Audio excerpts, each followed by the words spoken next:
कौसल्या सुप्रजा रामपूर्वा सन्ध्या प्रवर्तते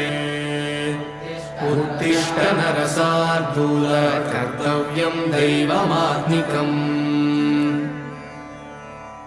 कौसल्या सुप्रजा रामपूर्वा सन्ध्या प्रवर्तते उत्तिष्ठ नरशार्दूल कर्तव्यं दैवमात्मिकम्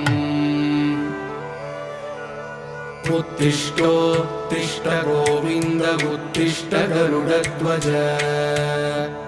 उत्तिष्ठ कमलाकान्त त्रैलोक्यं मङ्गलं कुरु मातः समस्तजगतां मधुकैटभारेः वक्षो विहारिणि मनोहर दिव्यमूर्ते श्रीस्वामि निःश्रित जनप्रिय दानशीले श्रीवेङ्कटेश दयिते तव सुप्रभातम्।